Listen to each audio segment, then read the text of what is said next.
अस्सलाम वालेकुम and hi everyone. बस जो लास्ट लेक्चर में हमने मोनोसेकेराइड्स किया फिनिश। मोनोसेकेराइड्स में हमने ग्लूकोज पूरा किया और फिर उसके बाद फ्रक्टोज। आज हम देखने वाले हैं डाइसेकेराइड्स। डाइसेकेराइड्स जैसे को आपको ऑलरेडी ही पता है कि ये दो मोनोसेकेराइड्स के बने होते हैं। दोनों मोनोसेकेराइड एक जैसे भी हो सकते हैं और दोनों मोनोसेकेराइड्स अलग अलग भी हो सकते हैं। एग्जाम्पल्स में हम सबसे पहले ले लें सुक्रोज। ठीक है, तो अगर आपको याद हो तो मैंने एक ट्रिक बताया था, ट्रिक या निमोनिक जो भी आप समझे, उसमें मैंने बताया था कि आप डाइसेकेराइड में स्मॉल, एग्जाम्पल में स्मॉल याद रखिए। मतलब एस से सुक्रोज, एम से माल्टोज, एल से लैक्टोज। तो ये तीनों हमें एक एक करके पढ़ने हैं। तो आज के इस लेक्चर में हम सिर्फ सुक्रोज देखेंगे, सुक्रोज का ओपन चेन स्ट्रक्चर और सुक्रोज का क्लोज चेन स्ट्रक्चर। अब यहाँ पर आपको प्रिपरेशन प्रॉपर्टीज़ करने की ज़रूरत नहीं है क्योंकि टॉपिक काफ़ी लेंथी हो जाएगा and it will take a lot of time. तो इसलिए हम क्या करेंगे, सिर्फ इसके स्ट्रक्चर ही देखेंगे। चलिए सबसे पहले हम देखते हैं सुक्रोज। सुक्रोज का मॉलिक्यूलर फार्मूला होता है C12H22O11। सुक्रोज को कॉमन लैंग्वेज में शुगर भी बोला जाता है, चीनी। ठीक है, उसके बाद अगर हम सुक्रोज की हाइड्रोलिसिस करें, हाइड्रोलिसिस मीन टू से रिएक्शन विद वाटर, तो जब भी इसका रिएक्शन हम वाटर से करते हैं तो हमारे पास बनता है एक तो ग्लूकोज और दूसरा फ्रक्टोज। दोनों के मॉलिक्यूलर फार्मूले ग्लूकोज और फ्रक्टोज के सेम है। अंतर सिर्फ इतना है कि ग्लूकोज में एल्डिहाइडिक ग्रुप है और फ्रक्टोज में कीटोनिक ग्रुप है। दोनों में 6 कार्बन, दोनों में 12 हाइड्रोजन और दोनों में 6 ऑक्सीजन है। सिर्फ फंक्शनल ग्रुप का ही अंतर है। अब ग्लूकोज में आपने देखा कि ग्लूकोज दो तरह के होते हैं, एक होता है अल्फा डी ग्लूकोज, एक होता है बीटा डी ग्लूकोज। ठीक है, ये आप पढ़ चुके हैं ग्लूकोज के जो सेकंड लेक्चर था ग्लूकोज का, उसमें। ठीक है, इसी तरह फ्रक्टोज भी दो तरह का होता है, एक होता है फ्रक्टोज अल्फा डी फ्रक्टोज और एक होता है बीटा डी फ्रक्टोज। ठीक है, तो चलो सबसे पहले हम देखते हैं, ये एक निमोनिक है। निमोनिक से आप याद रख सकते हो, मान लो कोई एक लड़का है, ठीक है, आपकी class, who can be your classmate, your friend, your partner, जो भी समझो। ठीक है, उसका एक लड़का फ्रेंड है, तो लड़के फ्रेंड को बोल दिया BF बॉयफ्रेंड, है ना, मतलब लड़का फ्रेंड है, बॉयफ्रेंड है। तो जो उसका बॉयफ्रेंड है ना, मतलब जो लड़का उसका दोस्त है, उसको साग पसंद है। मतलब सब्जियों में अगर देखा जाए तो जैसे कोई सी भी सब्ज़ी उसे पसंद नहीं है, हिज फेवरेट डिश इज़ साग रोटी। ठीक है, तो आप ऐसे याद रख सकते हो कि साग पसंद है मेरे या दोस्त को, मतलब दोस्त इज़ मेल, तो बॉयफ्रेंड को साग पसंद है। ठीक है, चलो अब ऐसे क्या हो गया, सुक्रोज। AG से क्या है, ये है अल्फ़ा, A से अल्फ़ा, G से ग्लूकोज और B से बीटा, F से फ्रक्टोज। ठीक है, तो ये हो गया सुक्रोज में बनेगा एक तो अल्फ़ा ग्लूकोज और दूसरा बीटा फ्रक्टोज। ये एक निमोनिक है जिससे आप याद रख सकते हो कि जब भी हाइड्रोलिसिस होती है हमारे पास सुक्रोज की, तो हमारे पास दो मोनोसेकेराइड्स कौन कौन से बनते हैं। ठीक है, अगर आपको ये निमोनिक अच्छे से याद रह गया दिमाग में तो आप आराम से इनके स्ट्रक्चर ड्रॉ कर सकते हैं। ठीक है, तो अल्फ़ा ग्लूकोज, बीटा फ्रक्टोज, तो साग किसको पसंद है, जो आपका मेल फ्रेंड है उससे। चलो अब ओपन चेन स्ट्रक्चर देखते हैं। तो ओपन चेन स्ट्रक्चर में हम कौन सा लेते हैं, फिशर प्रोजेक्शन फार्मूला, ये इसी को बोला जाता है फिशर स्ट्रक्चर। ठीक है बच्चा जी, देखो ड्रॉ करने का तरीका हर बार बताती हूँ, चलो आज फिर से बता देती हूँ। वर्टिकल लाइन में 6 कार्बन ड्रा करिए, मतलब ऐसे ऊपर से नीचे 6 कार्बन, तो 1 2 3 4 5 6। छठे कार्बन पे लगा दो CH2O2, तो ये लगा दिया प्राइमरी अल्कोहलिक ग्रुप। उसके बाद फर्स्ट कार्बन पर यहाँ पर क्या होगा बच्चा, C डबल बॉन्ड O और यहाँ पर H, मतलब CHO ग्रुप है एल्डिहाइडिक। अब इस पर है पार्शियल नेगेटिव और इस पर आ जाएगा पार्शियल पॉजिटिव। कार्बन 5th में यहाँ भी क्या होगा, OH होगा।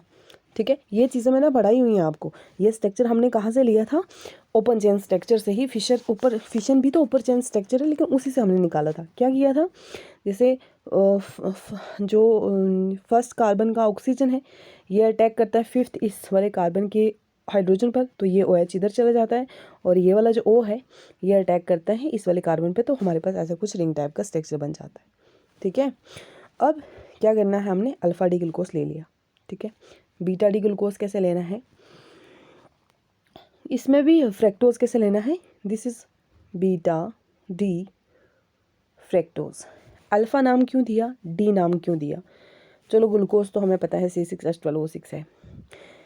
बाय अल्फ़ा इसलिए दिया क्योंकि मैंने कल आपको बताया था एक निमोनिक कि अब कर लो BA। ठीक है, अब कर लो BA। ठीक है, ग्रेजुएशन मतलब कर लो आर्ट्स में। तो A से क्या था, A है अल्फ़ा और B है बिलो। बिलो क्या होगा, जब OH ग्रुप रिंग के बिलो होगा, मतलब जैसे ये रिंग बन रही है ना, तो इसके बिलो है, नीचे की तरफ है OH, तब आएगा अल्फ़ा। और जब अबव होगा तब क्या होगा, जब अबव होगा अल्फ़ा ग्रुप तब बीटा। तो चलो नेक्स्ट हम देखते हैं, डी क्यों दिया, क्योंकि जो टर्मिनल कार्बन के सेकंड लास्ट कार्बन है, मतलब फिफ्थ कार्बन है, उसमें OH राइट साइड है, इसीलिए डी नाम दे दिया। आई होप यहाँ तक आपको क्लियर हो गया होगा। अब ये फ्रैक्टोज ले लिया, कौन सा fructose, beta D fructose. Beta D इसलिए क्योंकि राइट साइड था, बीटा क्यों, क्योंकि ये वाला जो OH है ये रिंग के अबव है, तो ये कौन सा है, बीटा जब अबव होगा रिंग के, कौन, ये है, अब बीच में लगा लो, खुद से कर लो, और ये BA, मतलब बीटा डी BA कैसे, क्योंकि जो OH ग्रुप है वो रिंग, ये वाली रिंग दिख रही है, ये वाली जो रिंग है इसके ऊपर है, ये मतलब रिंग के ऊपर है, तो इसीलिए हमने इसको नाम दे दिया बीटा। इनसे हमने कौन कौन सी पोजीशन से, जो अल्फा डी ग्लूकोज है उसका C1 लेना है, तो C1, और बीटा डी ग्लूकोज का C2, तो ये C2 है।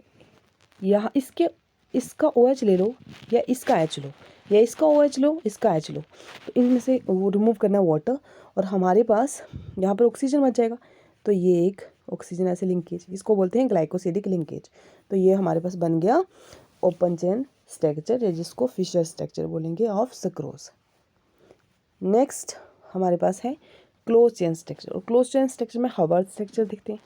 सबसे पहले हमने अल्फा डी ग्लूकोज रिंग बनाई, कैसे रिंग बनाई, देखो यहाँ पर कितने कार्बन थे, 1 2 3 4 5, और फिर ये रिंग चालू हुई और बीच में एक ऑक्सीजन, तो मतलब कुछ ऐसे 6 मेंबर्ड रिंग बनेगी। 6 मेंबर्ड रिंग में जो 5 कार्बन होंगे, मतलब जैसे बेंजीन टाइप का, जिसमें 5 ये कार्बन हो गए और यहाँ एक पोजीशन पर ऑक्सीजन लगे, इस रिंग को बोलते हैं पायरीन रिंग। यहाँ पर इसका देखो, इसकी रिंग कितनी बनेगी, 1 2 3 4 5, और ये रिंग बन के बीच में मतलब 5 मेंबर्ड रिंग, बीच में ऑक्सीजन, तो इस तरह की कुछ रिंग बनेगी। ये 5 मेंबर्ड रिंग है, बीच में ऑक्सीजन, इसको बोलते हैं फ्यूरेन, और इसको बोलते हैं पायरीन। ठीक है, ये फ्यूरेन बनती है ना, ठीक है। चलो अब यहाँ पर देखो, ये 6 मेंबर रिंग, ये 5th मेंबर रिंग। अब करना क्या है, यहीं से देखकर जो राइट वाले ग्रुप हैं, कल भी एक ट्रिक बताया था, जो राइट वाले ग्रुप हैं, राइट वाले वो बिलो द वर्टिकल लाइंस, और जो लेफ़्ट वाले हैं वो लेफ़्ट वाले कहाँ रखेंगे, लेफ़्ट वाले अबव द वर्टिकल लाइन। ठीक है,